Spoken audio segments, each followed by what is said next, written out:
let's go through this step by step. How did a girl who was brought by her parents to the United States from Lebanon, your home country, schooled in the United States, clearly smart, went to university in Texas, read history. How did you get involved with the sex porn industry? I don't think low self-esteem discriminates against anyone. It doesn't matter if you come from a great family or if you come from a not so great background. I struggled my entire childhood with weight, and I never felt attractive or worthy of male attention. And suddenly, my first year of college, I start losing all this weight from making small changes. And by the time I graduated, I was ready to make a bigger difference. I felt extremely self-conscious about my breasts because that was the first thing to go when I lost all the weight. I lost about 50 pounds. I don't know how many kilos that is, or stones. Well, it's a considerable amount of weight. Yeah. It changed your body, it changed you physically. Completely. Yeah. So my biggest insecurity was my breasts. So I wanted to more or less go back to what they normally were. And once I did that, I started garnering all of this attention from men, and I was never used to it. And I felt like unless I held on to it and kind of did what was asked of me or what was expected of me, it would go away. And after feeling what it was like, that validation and, you know, the compliments for the first time, I did not want that to go away. You were spotted, I think, on a street. I mean, there you were a young graduate wanting to sort of find a job, and you were spotted on a street by a guy who said, I can work with you, and clearly he opened up and said, it's the porn business. What was it in you that far from running away, was drawn into it? It wasn't, that's not how it was. It wasn't just, hey, do you want to come do porn? It was more so, oh, you're beautiful. Like, would you like to do some modeling? Oh, you know, you have a great body. Like, I think you'd be great in nude modeling.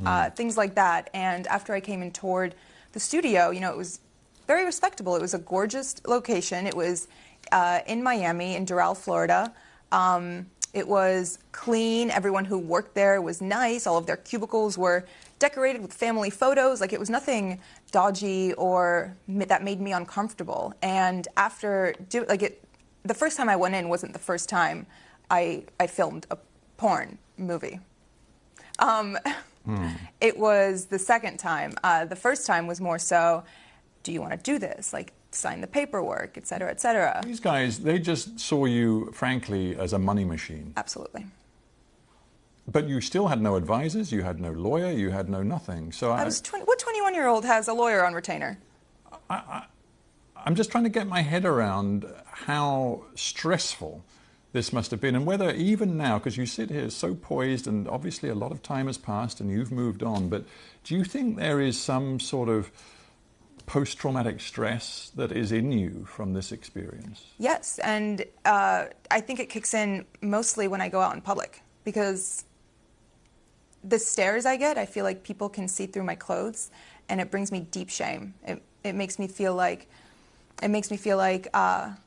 I lost all right to my privacy, which I did, because I'm one Google search away. Yeah. And those images you cannot expunge. No. You have no right, even though it is deeply personal to you, you have no right to remove them from anybody's view around the world. Yeah. It is very hard. It is. And I'm just thinking, this isn't, I mean, this story is your story, but frankly, it's also the story of other porn actors and actresses. I honestly started seeing that recently after the interview came out, and people started reaching out, and all of the emails go, my manager checks them. And when he gets stuff like that, he filters them and sends them to me.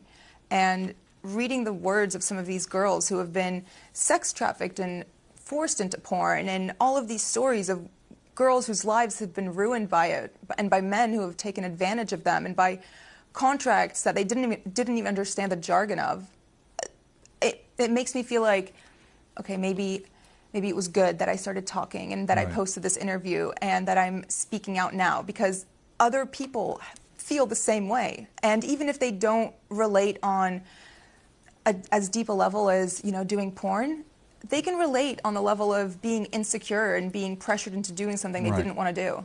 You were wearing the Islamic headscarf, often known as hijab, and of course then it developed into a sort of a sex scene. You must have known how provocative that was. I verbatim told them, "You guys are going to get me killed." And they said? They just laughed. Why didn't you then say, "I'm not doing it"? Intimidation. I was scared. But I knew that if I said no, it would, you know, they're not going to force you to do it. At that point, that's rape. No one's going to force you to have sex. But I was still scared. I mean, have you ever felt scared not scared, but nervous to speak up and say something at a restaurant when your food's not right and the waiter comes by and says, "How is everything?"